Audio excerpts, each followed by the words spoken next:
Now, this is a piece I said earlier, that these three pieces, in a sense, work together. And you can pretty much now sort of figure out what I'll tell you after we hear the Couperin. We're essentially, we're living something musically, which I'm afraid is as dead as a doornail now in Europe, which essentially is Europe. We're living united Europe. We're living a cultural Europe of the 18th century where Telemann could be talking about rare plants with Handel, or rather writing, where Couperin is going to be giving us a little sort of homage Corelli, who's not the least bit French, is he? Europe had fewer boundaries politically back in the 17th and 18th centuries. You could get from one place to another perhaps easier than you can to do it today. But culturally, it was extraordinarily cohesive. Yeah. People knew in France what was going on in Turin or in Rome. And people in Poland could look forward to getting some good music from Telemann. And Russia was buying French music. And Bach was copying de Grigny in an attic. So, yeah, very different than when you start looking closely at the end of the 19th century, where nationalism and sort of all that sort of business sort of starts to rear its very ugly head. It's nice to be able to say that, but it's a bit sad to be able to have to say it in the past tense. Yes. So here we are. We've got one of the best pieces Couperin ever wrote. What edition are we using, ladies and gentlemen? No, you don't show me that, doesn't, you know. We're using a facsimile. That's the word that we want to use. You don't use an original because they're in libraries. Or they're rare in there with a few collectors. So this is good. You get 10 out of 10 right off the bat. Okay. Yeah. What kind of an edition is it? Is it a printed edition? Is it an engraved edition? There's an enormous difference. These are questions you have to make very quick answers to. Engraved, yeah, which was the deluxe, yeah, and it's very beautiful, by the way. Everything that Couperin wanted to leave to posterity, or what he wanted to sell, and there were two different sort of reasons. You know, posterity is something which all composers, well, all of us want to sort of brush up against from time to time. Posterity is, yeah, it's kind of musical immortality, but for the selling thing, the nicer it looks sometimes, the better you can sell it, and these are really fantastically beautiful editions. What's also an unusual part of this engraving? What do you have aside from music? Tell me. We have the text that's telling the story. Yeah. Why is that necessary? Well, it definitely makes it more theatrical. It does. I mean, are you going to sort of announce it? Yes, we are. Good for you. Yeah. You know, I was talking to years ago with a wonderful art historian. We were talking essentially about how little people, or even famous people, sort of put themselves in the context of even more famous people. In art, for example, you see the altarpieces with the Virgin Mary and the baby and a host of saints, and then there's the donor, or sometimes much smaller, to one side of the picture. You see, and then you have famous portraits of famous people with strange characters like Apollo or Daphne. There's that wonderful. I can't remember which one of the great castratos, but he's actually getting a laurel wreath given to him by Apollo. Yes. And this is the same kind of thing. It's essentially putting Corelli on a pedestal, or really talking about how good he is through essentially these extraordinary sort of this itinerary. He drinks of the fountain, he falls asleep. He's in Parnassus. It's yeah. Are you going to say this in French? Both French and English. Wow. Here we go.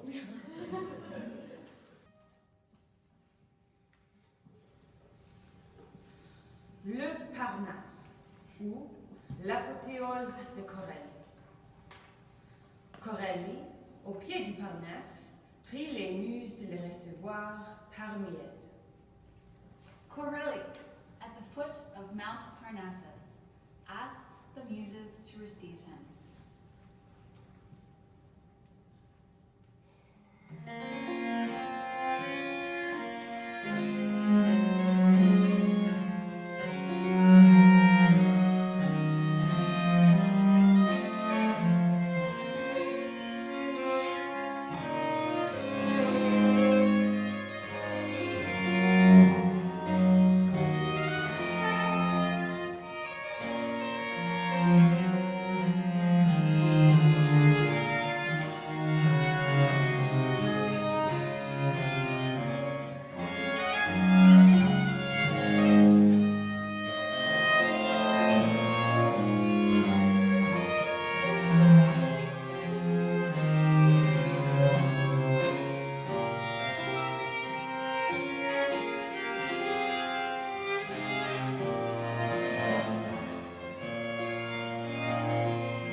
Corelli, charmé de la bonne réception qu'on lui fait au Parnasse, en marque sa joie.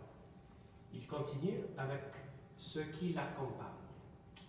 Charmed by this good reception given him at Parnassus, Corelli expresses his joy. He continues his journey with his companions.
Corelli, buvant à la source d'Hippocrène. Sa troupe continue. Corelli drinks from the fountain of Hippocrene as his companions continue without him.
enthousiasme de Corelli causé par les eaux d'Hippocrate.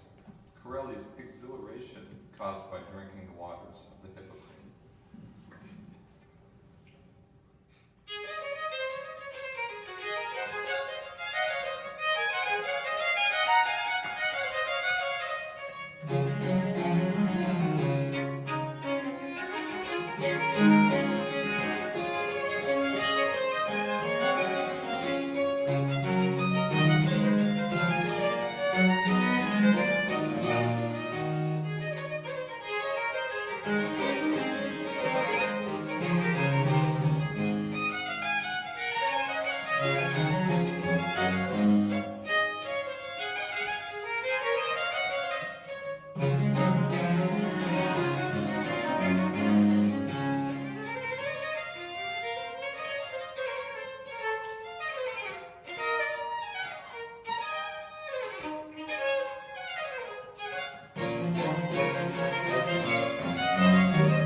Corelli, après son enthousiasme, s'endort et sa troupe joue le sommeil suivant très doux. After his exhilaration, Corelli falls asleep. His companions play the following sleeping music very softly.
Les muses réveillent Corelli et le placent auprès d'Apollon.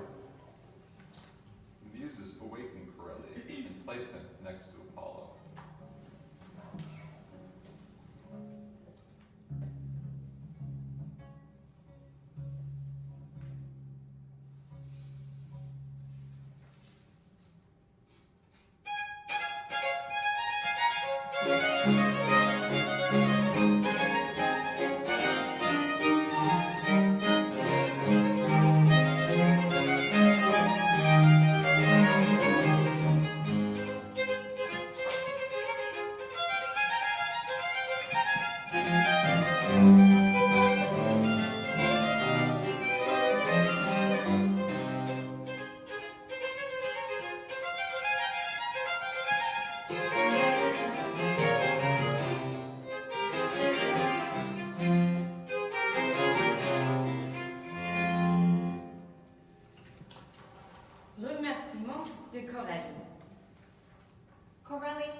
Well, I liked it a lot. Yeah. Is this new repertoire for you? Yeah. I've played the second violin part. Yeah. I don't know. Yeah. Well, the question is, I mean, someone like that, you've all played Corelli, haven't you now? Yes. What's different between this Corelli, as interpreted by a French composer, and Corelli himself? Or are they saying the same thing? What's the difference between this French homage à Corelli and Corelli, you know, a nice concerto grosso of Corelli or some of the smaller pieces? What's the difference? Is it the same music? Are they saying the same thing? Sometimes, yes. Yeah, I mean, you know, these sort of wonderful fugal entries, you know, the imitation stuff, that sounds a bit sort of Corelli, but the ornament stuff are decidedly sort of not Corelli. Do you know about Corelli's appreciation or lack of appreciation for French music? It's notorious. This was a case where two countries were rivals as well as good friends. You had to study in Italy if you wanted to be a good singer, and that was even said amongst the French. But they had very strong differences of how you listened and how you made music, you see. Corelli couldn't play French music, and he said so himself. He simply just couldn't do it. He found that the French style was very, very difficult. First of all, it didn't go anywhere. It wasn't virtuoso enough. Second of all this sort of these ornaments, well, like a bit like Bach. Bach loved Couperin. There were too many squiggles. But answer my question. What is? You've played Corelli pieces, yeah. What's the difference between that and this? Well, I can only think of similarities in that the format. Well, start with the similarities. He's honoring the trio sonata format, and he definitely incorporates Italian counterpoint, yes, which the French are capable of, which is something Corelli was very good at. But there's I don't know, there's such a visceral storyline, which was very French as well, having these kind of character pieces. Well, I think too that, you know, the syntax is a bit different. You know, Corelli can go on for long lengths, you know, as a virtuoso violin player, and this music essentially is more concise. First of all, it's saying things in a smaller and rather more elegant way. And when you talk to the French, if I were talking to the French back in the 1680s, 90s, 1700, they'd say, yeah, Italian music is too exuberant, it's too loud, it makes a big statement, you know, it's a lot of hot air. Whereas we are smaller in scale, always elegant, you know, much more sort of, well, the elegance is the thing, you see. The fact, you know, it's funny, the French will still make this difference between Italian style and French style, be it music or even architecture, you know. And I'll give you an extraordinary anecdote. There was a great book written by a fellow American, James Anthony, about 25, 30 years ago, which was called French Baroque Music. And some of the great pundits and the great sort of, you know, France is sort of ruled and by single figures who emerge as, you know, the king of Baroque musicology, you know, whatever. And Norbert Dufour went completely ballistic about this because it was to be translated as La musique baroque française, you see. And he said, but that doesn't exist. There is no Baroque music française. Hence the problem that Couperin and all these composers, French, had with Italian style. So it came out in a very curious way. It was La musique française à l'époque baroque, which is French music in the Baroque age. In other words, just once again, the French who don't want to associate with that kind of rough-hewn sort of, sort of a bit too sort of animal sort of Italian style. But the fact is now that we take a look at all this, and even in the architecture of the period, yes, there is a French classicism, but the fact is they were making mountains out of molehills. And this goes on and on and on and on. It becomes serious much later with les ramistes, Rameau, and les piscinistes, or the Italians, who were bringing Italian vocal style of the mid-18th century into France. But here, yeah, it's a kind of a hodgepodge, you see. But the fact is, he can write like Corelli, and Corelli was the undisputed master of the violin.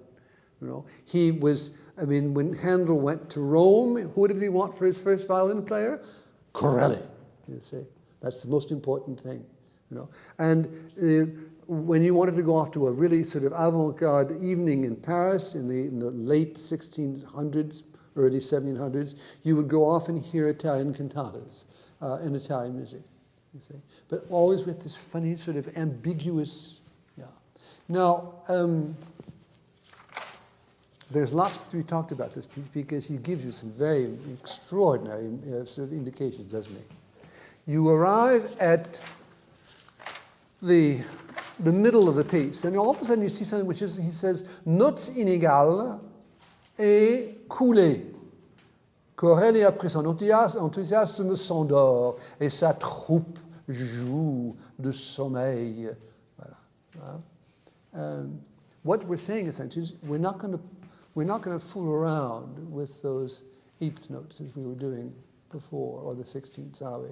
We're going to play them straight as written, which means, of course, it brings up this extraordinary idea of early music, and it's the most salient, I think, difference between the modern player and us. A modern player, someone who's playing in the Gewandhaus Orchestra or the Cleveland Symphony, is taught to play what he sees on the page. He's not taught to think. I'm sorry to say that, but it's true. He's taught to follow something which has been written on the page, you see. In French music, as in other Baroque stuff, you can talk about, for example, Italian style of the early to mid-century, 17th century, you're taught to do things which are not on the page, to make this music become eloquent and alive. And this is why this music died a sudden death years ago. Because if you didn't know how to put your input into it, the music just has no life whatsoever. What you guys were doing, you're very far along now with this. Your body language is something which is appropriate to the music, and you're seeing things on the page that are going to ask you to do things which are not on the page. Yes. What does that mean? Notes égales. Explain that to some of these people, because we don't. This is new for a lot of these people. What it suggests is that we should always be playing inégal. Which means, of course, like in jazz, in New Orleans back in the early 1900s, if you took a look at a very simple ascending line of eighth notes.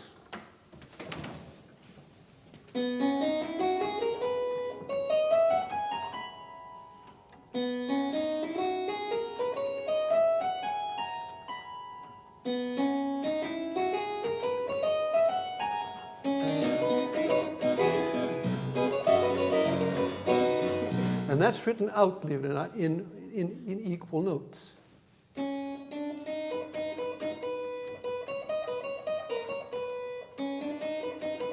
Yeah, there's an enormous difference. It's not indicated. Why don't you play, for example, the sommeil inégal, just to prove this point, which is the input of these kids necessitates specialization. This is why when I talk about the Gewandhaus Orchestra or the Cleveland Symphony, they can't do this because they're not specialists. They don't know to do this has to be done, you see, but you do. Play the da da da di da dim ba bum dim. Well, not even, but just make it'll exaggerate the point, okay? Da dim da dim da di da dim ba dim.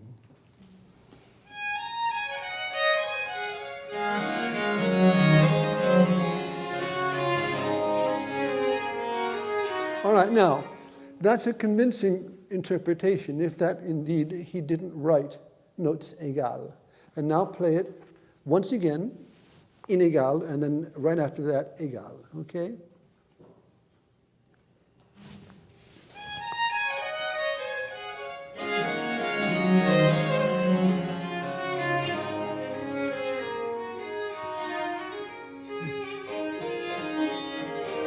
Okay, thank you very much. And now, as Couperin wants us to play it.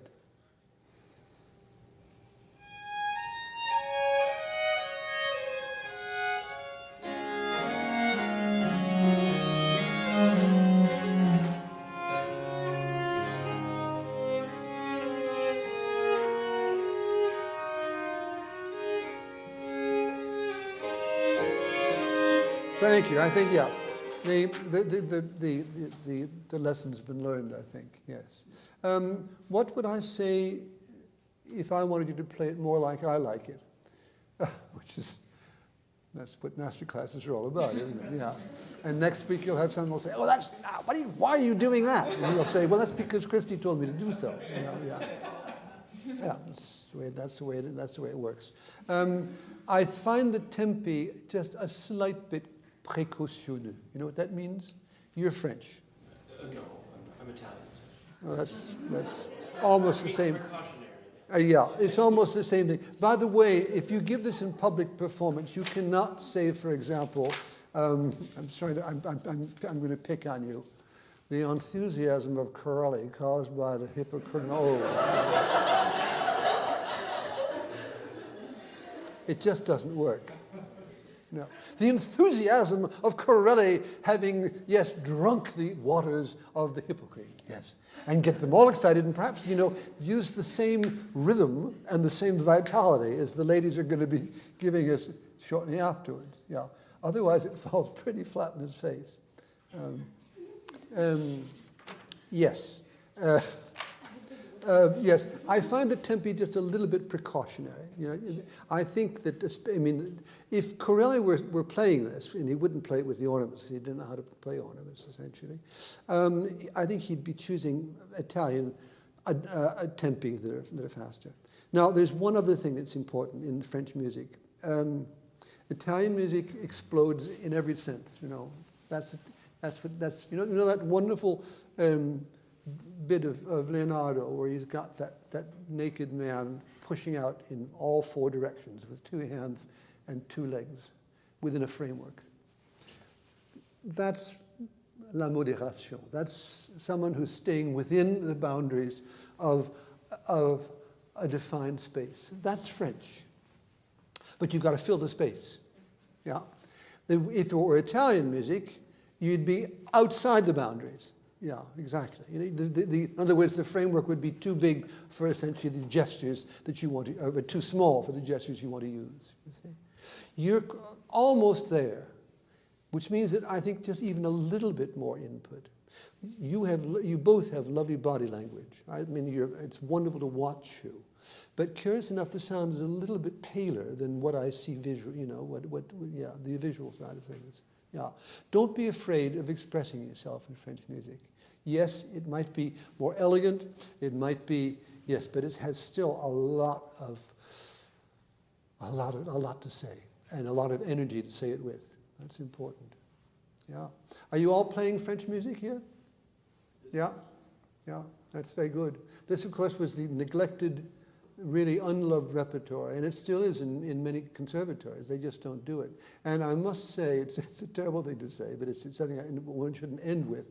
I was talking to a girl at the Paris Conservatoire years ago who was in the vocal department, and I said to them, do you sing French music? And she said, le moins possible, which means the least, yes. as little as possible, you know. So even in France, there was this kind of resilience. You know, if you want to sing or play real music, you play German music or Italian music, you see.